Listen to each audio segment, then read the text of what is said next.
Shalom. Kembali lagi bersama kami di Bincang Orang-orang Muda. Boom. Bersama saya tentunya sudah tidak asing lagi ya, Daniel Haryanja dan rekan saya Agatha Sihombing. Dan malam ini kita kedatangan tamu yang baru. Teman-teman mungkin baru pertama kali ngeliat ya. Ini teman kita, namanya siapa? Januar Haryadi. Januar Haryadi. Nah, sekedar info teman-teman ya, Januar. Nah, Januar ini adalah mahasiswa semester 2 di STT Ebenezer. Nah, malam ini kita akan ngapain, Tak? Kita akan membahas satu tema yang sangat menarik, bahkan pastinya akan memberkati bagi teman-teman pastinya semua. anak-anak muda tahu dong ini tema kita nih. Ya kan? Iya. Malam ini kita akan membahas satu tema yang berjudul Call of Duty. Nah, Call of Duty ini apa tuh? adalah bukan game ya, bukan game. Jadi kenapa kita ngambil tema Call of Duty? Call of Duty ini kayak panggilan tugas gitu. Panggilan tugas kita sebagai seorang hamba Tuhan untuk memenuhi panggilan Tuhan gitu.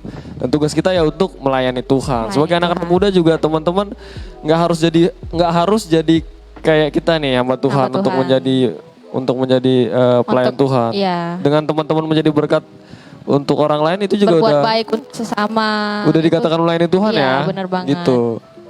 Nah, ngomong-ngomong dengan melayani Tuhan, jadi teman kita Januar ini dia itu gimana dibilang ya? Kalau gini nih, kalau dari segi usia, Januar ini sebenarnya lebih dewasa lah dari kami. Dari saya. Dari saya. Dan seumuran sama Daniel. Nah, tapi yang membuat sedikit bingung kenapa Januar ini bisa tingkatan kelasnya itu atau tingkatan pendidikannya itu di bawah kami gitu. Yes. Nah, gimana itu? Telat masuk mungkin ya. Telat masuk. Iya. Pasti tapi nggak apa-apa sih telat masuk daripada pasti telatnya. Ada alasan kenapa Januar ini bisa telat masuk di sini gitu. Gimana tuh? Sebenarnya 2015 kemarin itu sudah kuliah. Angkatan 2015 ya? Iya. Buat teman-teman yang angkatan 2015, kalian seumuran. Satu angkatan. 4 tahun 8 bulan Tuhan izinkan kuliah. Di mana itu lokasinya? Di Kalimantan Barat. Di Kalimantan Barat. Ini sekolah teologi juga ya? Sekolah teologi Injili namanya begitu. Jadi ya tinggal sejengkal lagi, bukan satu langkah tapi sejengkal. Tuhan izinkan kegagalan di situ. Ya, jadi sampai sekarang ini tinggal sejengkal tuh gimana tuh maksudnya? Sedikit lagi. Tinggal sedikit lagi ya. Berarti udah sampai di tahap akhir ya. Udah mau wisuda lah. Udah skripsi dong berarti ya. Tinggal pakai toga. Tinggal pakai toga. Tinggal di gini doang ya. Gagal. Nggak, kalau boleh tahu tuh gagalnya kenapa nih? Apakah karena bukan kegagalan yang buat sendiri, tapi panjang sebenarnya ceritanya. Yang intinya itu disponsori, hanya tidak tahu uang sponsornya itu kemana. Jadi uang sponsor itu ditangani sama orang yang kedua. Nah, jadi nggak jelas itu uang sponsornya di mana. Oh, berarti biaya Januar sekolah di sana itu disponsorin, tapi sponsornya nggak jelas di mana gitu ya. Orang kedua yang pegang uang sponsor itu begitu. Nah, karena ya dianggap sekolah tidak membayar, ya saya juga nggak tahu dari awalnya. Tiba-tiba udah sejengkal itu baru dikasih tahu, ya udah. Oh, berarti selama menjalani pendidikan nggak pernah dipanggil tuh per semester atau gimana, nggak pernah dipanggil? Iya. Enggak, ini pihak keduanya ini apakah ada ikatan atau kerjasama dengan kampus atau gimana? Kalau untuk orangnya mungkin saya nggak perlu kasih tahu ya. Jadi orang ini dia ketua yayasan juga begitu. Oh, oke. Orang inilah ya, orang penting lah ya. Ya cukup berperan aktif dan sangat penting di dalam organisasi yang satu dengan sekolah kemarin gitu. Ya, jadi ini yang mensponsori atau yang menjadi perantaranya? Iya, menjadi perantara. Oh, yang menjadi perantaranya. Menjadi perantara. Terus wah kacau juga itu ya. Kita contohnya ini nih, kita udah dikasih kesempatan buat kuliah gitu. Kita udah nyaman-nyaman kuliah, udah sampai di tahap akhirnya lah ya. Akhir. Ternyata di PHP-in. Ya enggak? Wah, itu sakit sih. Pasti sakit banget itu Januar kan. Iya iyalah. Terus gimana? Gimana tuh? Setelah dapat hasil yang kayak gitu, gimana perasaan Januar sendiri? Kecewa dong pasti ya. Iya, pasti. Iyalah, Pasti. pastilah. Sangat kecewa. Apalagi selama 4 tahun lebih itu Tuhan izinkan ya pergumulan di dalam keluarga. Aduh, berat sekali harus jalani pergumulan itu dan harus diselingi dengan perjuangan untuk menuntut kuliah itu. Gitu. Tapi sebelumnya orang tua masih sehat ya dua-duanya? Orang tua tinggal satu lagi. Oh, tinggal bapak. Tinggal bapak ya. Berarti mama sudah almarhum. Oh, mama udah duluan ya. Sudah itu duluan. pada saat kamu lagi mengikuti kuliah atau? Memang sekitar ada 9 tahunan Tuhan izinkan mama sakit keras gitu. Jadi waktu saya kuliah pun mama masih ada. Masih ada sampai tahun 2018 itu saya 2018 masih tingkat 3. Oh, tingkat 3 berarti masih itu ya. Iya, tingkat 3. Tingkat 3 Tuhan izinkan ya mama duluan meninggal sebelum melihat kegagalan saya. Oh, gitu. Oh, ada positifnya juga ya. Ya, saya bersyukur begitu. Jadi kalau misalnya mama masih hidup, udah sakit begitu, lihat saya yang harus gagal mungkin lebih ini lagi ya. Iya, lebih kecewa lagi ya. Sakitnya begitu. Di situ saya bersyukur. Terus gimana tuh? Apa respon orang tua, respon keluarga ketika tahu kalau kamu gagal pada saat kuliah itu? Dari pihak keluarga yang lain itu sebenarnya udah menuntut gitu tanggung jawab dari ini ya pihak kedua itu ya dari orang itu. Iyalah. Tapi saya katakan udah lupakan gitu. Ya enggak perlu nuntut. Jadi dari pihak yang lain juga kakak secara khusus kakak yang nomor 2 itu mendukung saya untuk kuliah lagi begitu. Oh, ini lagi ya? Iya. Lanjut lagi. Oke. Tapi ngomong-ngomong nih, untuk melanjut kuliah kan pasti ada jenjangan nih, ada waktunya gitu. Yeah. Nggak yang langsung lanjut kuliah masuk ke STTE. Nah, selama ada waktu untuk nunggu masuk ke STTE itu apa tuh kegiatannya? 1 tahun Tuhan izinkan saya seperti orang gila. Waduh. Bukan stres lagi, udah jadi orang gila. Udah bergila ya. Wah, iya sih emang. Iya, berat sekali. Di dalam kondisi yang keluarga keluarga saya boleh alami begitu, udah jatuh tertimpa tangga dan Tuhan izinkan lagi begitu kegagalan ya 1 tahun Tuhan izinkan benar-benar gila rasanya gitu. Ya disitulah saya mencoba untuk menyemangati diri sendiri untuk mencoba bangkit lagi. Di dalam 1 tahun itu Tuhan izinkan juga saya untuk bekerja. Banyak hal lah boleh saya tapi sempat lakukan. Ini ya sambil pelayanan juga loh maksudnya. Saya tetap. Jadi nggak mengurung diri di rumah gitu ya. Tapi gini ya, jujur aja ya Januar ya, nggak semua teman-teman tuh bisa kuat menghadapi apa yang teman kita alami gitu ya. Memang Tuhan memberikan kekuatan untuk orang-orang tuh berbeda-beda gitu. Jujur aja kalau saya mungkin yang menghadapi itu mungkin saya nggak kuat gitu. Teman-teman mungkin boleh belajar dari teman kita Januar ini bahwa di satu sisi keadaan orang tuanya juga ini kan, maksudnya nggak yang lagi ada pergumulan lah gitu keluarga. Masih ada saudara atau di rumah yang masih perlu ditanggung? Kalau sekarang itu tinggal adik ya. 5 bersaudara, saya anak keempat dan ada 1 bungsu itu masih SMA sekarang. Ya. Jadi di rumah sama bapak. Sama bapak. Iya. Oh. Orang tua udah lumayan berumur ya pasti ya. Iya dan. Tapi masih aktif kerja. Masih aktif, hanya ada sedikit bermasalah di kaki itu. Tuhan izinkan yang saya jelasin tadi udah jatuh tertimpa tangga begitu. Jadi waktu tahun 2016-17 pas di bulan Desember itu saya ingat persis, pada saat itu Tuhan izinkan kecelakaan bapak alami orang tua ya. Iya, bersama mama, dan puji Tuhannya Tuhan benar-benar jaga mama pada saat itu. Jadi mamanya lebam-lebam aja gitu, ditabrak mobil. Enggak terlalu parah. Cuman ya? bapak yang parah sekali. Kakinya udah hancur begitu. Di bagian telapak sampai ke betis itu udah hancur semua, tulangnya udah putus-putus semua begitu. Jadi putus. Iya, udah lepas-lepas. Parah juga ya. Iya, lepas semua. Jadi tapi awalnya, bisa di ini, bisa diobati atau ya kondisinya sekarang gimana gitu? Ya puji Tuhan, di situ Tuhan nyatakan mujizatnya. Luar biasa ya. Ada satu dokter hamba Tuhan juga, dialah yang ini Tuhan pakai di situ untuk pulihkan kaki Bapak. Jadi masih bisa lah jalan sampai. Ya, walaupun nggak pulih total ya, tapi iya sih, luar biasa ya. Satu hal yang saya pelajari dari Januar ini bahwa apapun yang terjadi dalam kehidupannya selalu ada puji Tuhan ya.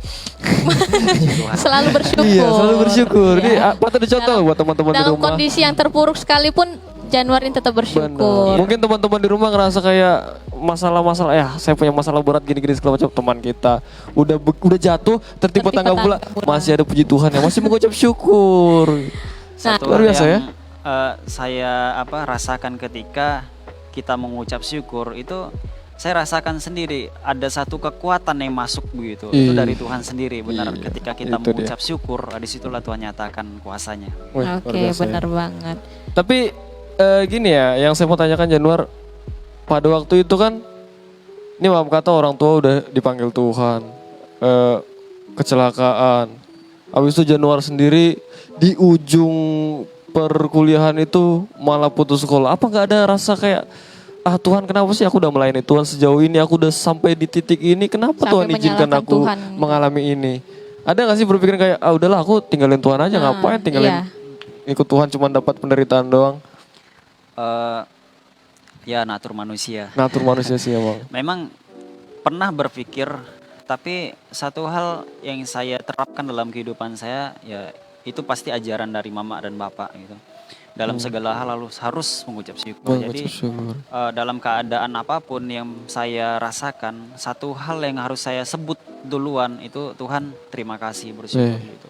Memang ya kadangkala pertanyaan, tapi tidak pernah saya mencoba untuk tidak pernah melontarkan bahasa Tuhan kau salah, Tuhan kau salah, tidak. Memang pertanyaan ya selalu ada gitu, pertanyaan Tuhan kenapa gitu. Tapi nggak pernah sampai kayak titik sampai di kecewa gitu ya, nggak ya? Kecewa ya. Tapi nggak sampai menyalahkan Tuhan. Luar biasa sih. Emang di saat kita dapat masalah, di saat kita menerima masa sulit bagi kita untuk mengatakan Tuhan terima kasih ya. Berat ya. Masih sedikit cerita yang Januar sampaikan, tapi kita udah belajar banyak bahwa setiap kejadian apapun yang Tuhan izinkan terjadi dalam hidup kita, Tuhan tetap menolong kita, dan sepatutnya kita untuk terus mengucap syukur kepada Tuhan. Dan satu lagi yang harus teman-teman tahu bahwa segala masalah yang kita alami, mungkin kita ngerasa nggak kuat, tapi yakin dan percaya Tuhan tahu kemampuan kita.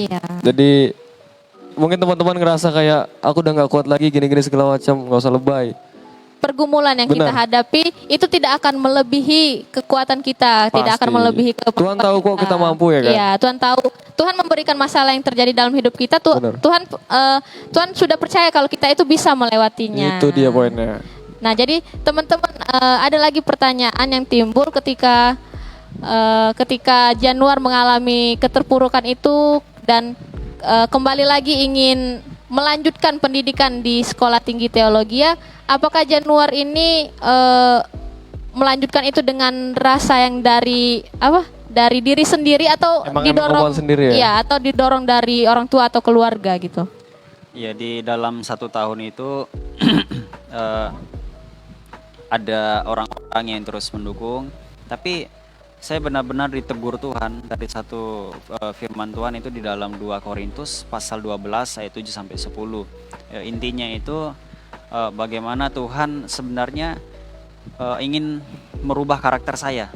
Dalam hal itu saya mencoba untuk berpikir positif tentang masalah yang saya alami. Terus hal kedua yaitu bahwa di dalam kelemahan lah kuasa Tuhan itu sebenarnya nyata. Jadi di dalam masalah, di dalam kelemahan Tuhan nyatakan kuasanya seperti itu. bukti penyertaan Tuhan ya. Iya. Luar biasa sih emang. Berarti Januar datang ke sini emang inilah satu bukti bahwa dia memang benar-benar memenuhi panggilan tugasnya. Ingin itu ya. Melayani Tuhan. Panggilan tugasnya emang sebagai pelayan Tuhan ya. Luar biasa emang. Nah terus ketika Januar di sini nih balik lagi ke tingkat 1, balik lagi menjadi junior, sedangkan yang tadinya Januar sendiri udah senior ya. Udah senior lah, udah ya dihargai oleh adik-adik tingkatnya gitu. Nah, ketika balik lagi ke tingkat 1, ketika balik lagi ibarat kata untuk nunduk lagi itu gimana perasaan Januar? Berat sih emang ya. Iya, penyesuaian. Itu saya alami 3 bulan di sini. Udah berapa kali saya kemas koper, saya mau ini. Dan pulang ya? Pulang.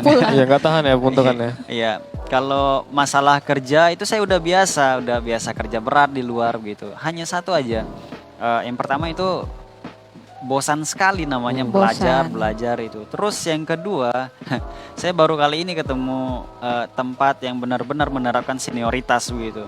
Apa ya rasanya ketika saya berhadapan dengan senior gitu, tingkat yang lebih tinggi dari saya tapi dia lebih muda begitu. Apa ya, jadi rasanya minta maaf, kayaknya rasa diinjak gitu. Tapi yaudahlah, saya mencoba untuk berpikir positif. Dari situlah Tuhan sebenarnya ingin agar saya lebih rendah hati. Iya sih, benar. Benar sih emang. Terus sampai sekarang masih berjuang lah. Memang agak hilang sedikit tapi masih ada sedikit. Masih ada sih, ya namanya manusia ya. Iya sih emang, tapi luar biasa. Kalau dari Januar sendiri nih, buat teman-teman yang mungkin mengalami apa yang Januar rasakan sekarang, apa sih yang mau disampaikan buat teman-teman?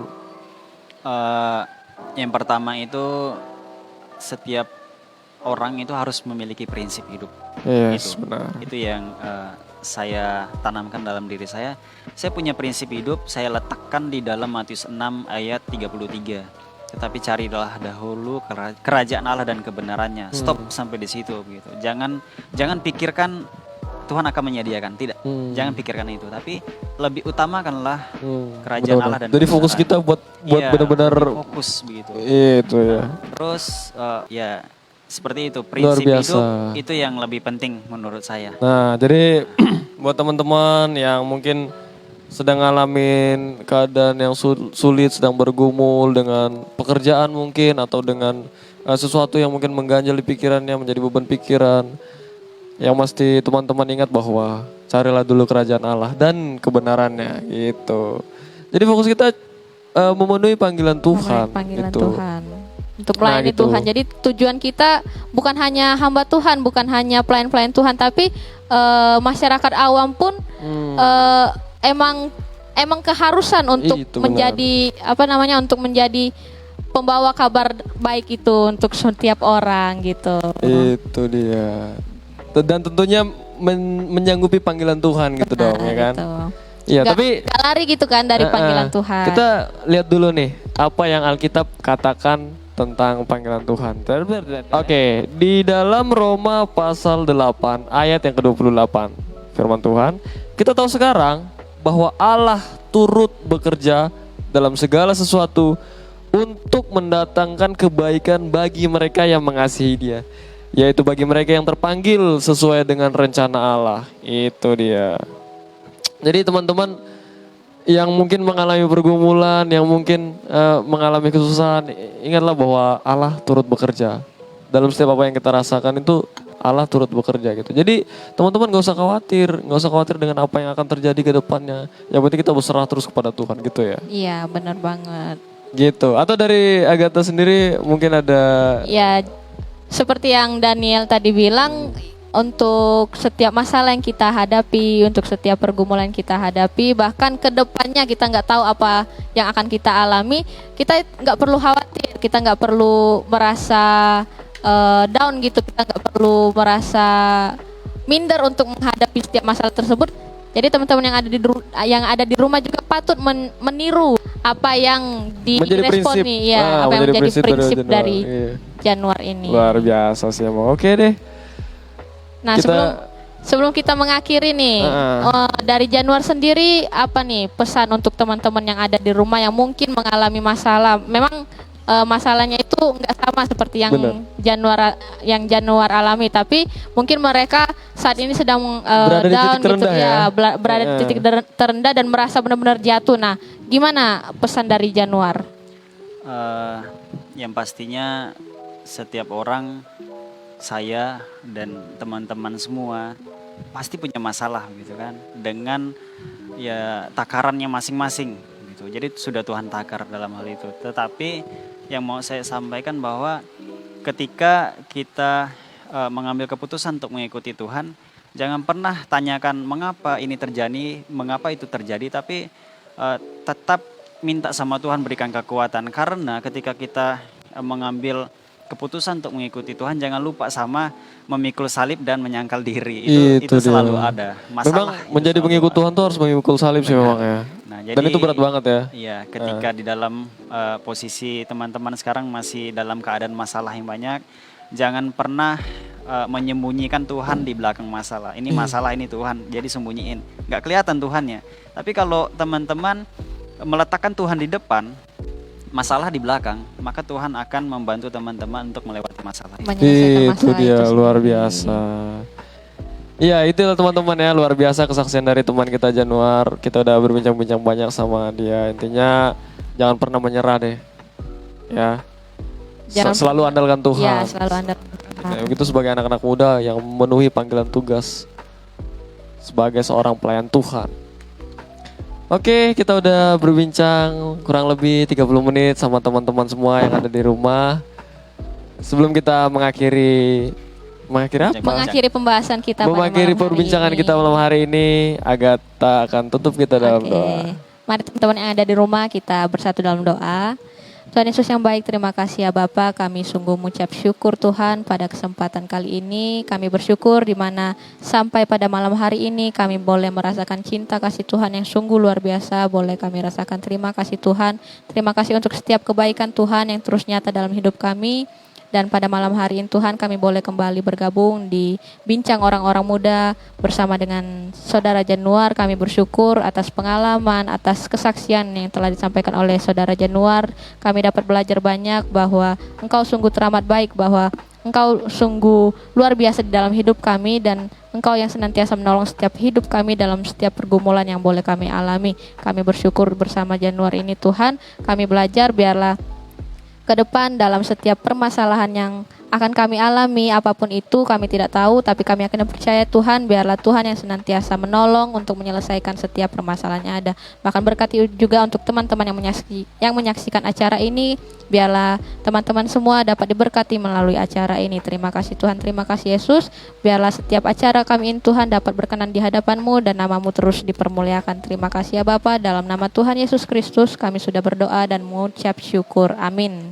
Amin. Oke, Januar, thank you udah mau Januar share pengalamannya. Nah, buat teman-teman yang ada di rumah yang mungkin mau juga untuk berbagi pengalaman atau mau ngobrol juga bareng kita juga bisa. Tinggal hubungin kontak person di bawah ini. Dan mungkin teman-teman yang mungkin ada masalah, ada pergumulan, nggak usah pendam sendiri ya, bisa cerita sama kita nanti. Kami kasih solusi, kasih saran. Benar, gitu. Oke, cukup sudah perbincangan kita malam hari ini. Minggu depan kita akan kembali lagi di jam yang sama, di hari yang sama, jam 8.30 di hari Minggu malam ya. Minggu malam. Dengan host-host yang berbeda. Dan tema yang akan lebih menarik lagi. Oke, kita akhiri, sampai jumpa. Bincang Orang-Orang Muda. Bye-bye. Thank you.